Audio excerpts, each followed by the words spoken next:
দিনরাত পড়তেছেন, গাইড বই শেষ করে ফেলছেন, কিন্তু তবুও একটা অজানা আতঙ্ক, চাকরি বা পরীক্ষায় ফাঁস করব তো।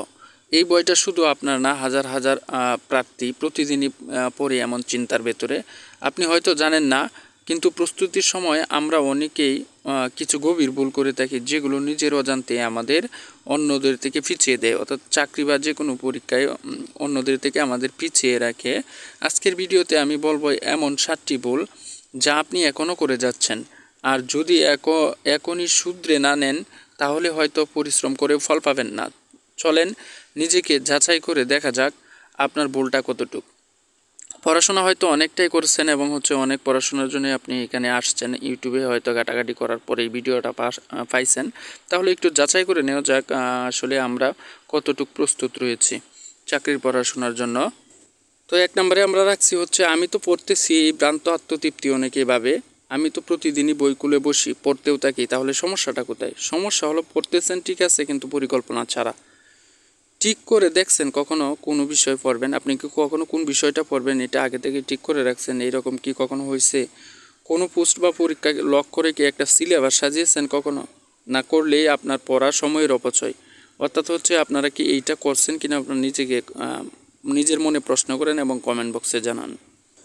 2 নম্বরে আমরা রাখছি এই বই না ওই বই ধরলে কমন পড়বে, অর্থাৎ বই বদলের খেলা। আজ এক বন্ধু রেফারেন্সে একটি গাইড, কালকে ইউটিউব দেখে আরেকটা, ফলাফল আপনার ফোকাস ছিন্ন ভিন্ন। একই বই বা নোট 3 থেকে 4 বার পড়লে যেটা মনে থাকে, সেটা আপনি একবার অন্য বই পড়লে ভুলে যান। একটা বই বা রিসার্চ করার ঠিক করুন, আর সেটাকে মিস্ট্রি করার চেষ্টা করুন। অর্থাৎ আপনারা একটা বই ভালোভাবে জব্দ করার চেষ্টা করুন এবং সেই বইটা সিলেক্ট করার আগে আপনারা ভালোভাবে যাচাই বাছাই করুন। অর্থাৎ একটা কেনার পর আরেকটা যাচাই করে আরেকটা কিনলেন, তারপর আরেকটা কিনলেন, এইভাবে করাটা ঠিক না। আপনারা বই কেনার আগে একটু ভালোভাবে যাচাই বাছাই করুন, করার পর একটা বই কিনুন এবং সেইটাকে আপনারা এমনভাবে আয়ত্ত করুন যেন আপনারা ওই বইতে যা আসে সবই পারেন। আমরা পড়াশোনা করি ঠিকই, কিন্তু কোনো কিছুই গুছিয়ে করতে পারি না। অর্থাৎ রুটিনহীন প্রস্তুতি, লক্ষ্যহীন যুদ্ধ। আপনার লক্ষ্যহীন যুদ্ধ করার যে কথা, আর রুটিনহীন যে কোনো চাকরির প্রস্তুতি নেওয়া একই কথা।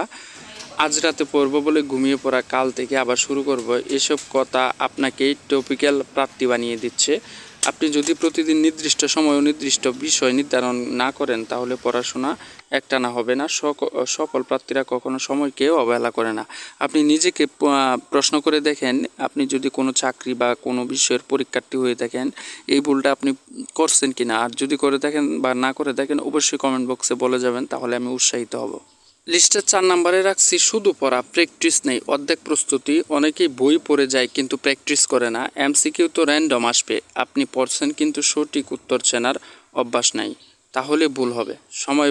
সময় যাবে। প্রতিদিন 15 থেকে 20টা করে পুরাতন প্রশ্ন বা মডেল টেস্টের প্রশ্ন প্র্যাকটিস করুন। অর্থাৎ আপনি শুধু পড়ে গেলেন র্যান্ডম আসবে বলে, এটা দিয়ে কাজ হবে না। আপনাকে লিখিত বা লিখতে হবে, প্র্যাকটিস করতে হবে বারবার, তাহলে আপনার কার্যকারী প্রস্তুতি নেওয়া হবে।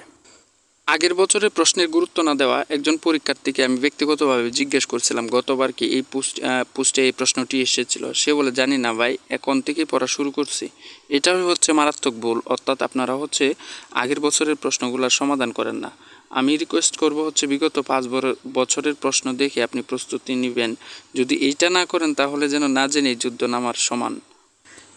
আমরা যারা পরীক্ষার্থী আছি, আমাদের আরেকটা বড় ভুল লিখে অনুশীলন না করা। মানসিকভাবে আপনি প্রস্তুত, কিন্তু যখন খাতায় লিখতে বলবে তখন মাথা সাদা। কারণ আপনি লিখে অনুশীলন করেননি। প্রতিদিন একটা প্রশ্ন লিখে উত্তর দিন, এটা আপনার আত্মবিশ্বাস গড়বে। আমি ব্যক্তিগতভাবে এবং বিভিন্ন রিসোর্স থেকে পাইছি আপনি যখন একটা প্রশ্ন শিখবেন, সেটা আপনি মুখে বলে শেখার পর যখন একবার লিখবেন, সেটা 10 বার শেখার সমান কাজ হয়। তাই পরীক্ষায় ভালো করার লিখার গুরুত্ব অপরিসীম। এবার 7 নম্বরে রয়েছে পড়ার নাম করে ইউটিউবে ঘাটাঘাটি ভিডিও খুঁজে, motivational video, music video, short দেখতে দেখতে 2 ঘন্টা চলে যায়। এমনটা প্রায় সবার সাথেই হয়। স্মার্টফোন স্মার্টভাবে ব্যবহার না করলে আপনি স্মার্ট প্রার্থী হতে পারবেন না। অর্থাৎ আপনি আসছেন পড়াশোনার করার জন্য ইউটিউবে, তারপর ঘাটাঘাটি করে অন্যান্য ভিডিও ভালো লাগতেছে ওইগুলাই দেখতেছেন। এইটা করলে আপনার হবে না। এই ভুলগুলো হয়তো আপনি নিজেও করছেন বা এখনও করতেছেন। তবে একটা কথা মনে রাখবেন, সবার সমস্যা এক নয়, কিন্তু সমাধান একটা। নিজেকে বোঝা, নিজের ভুল চিনে ফেলা এবং তা শুধরে ফেলা। কমেন্টে লিখে জানান এই ভুলগুলোর মধ্যে আপনি কোনটা করছেন। আর ভিডিওটি যদি উপকারে আসে তাহলে শেয়ার করে আপনার বন্ধুর কাছে পাঠিয়ে দিন, যেন সেও এই ভিডিওটা দেখে উপকৃত হতে পারে। এই চ্যানেলে জব রিলেটেড সমস্ত ভিডিও আপলোড করা হয়, আপনারা সাবস্ক্রাইব করে পাশে থাকবেন। ধন্যবাদ।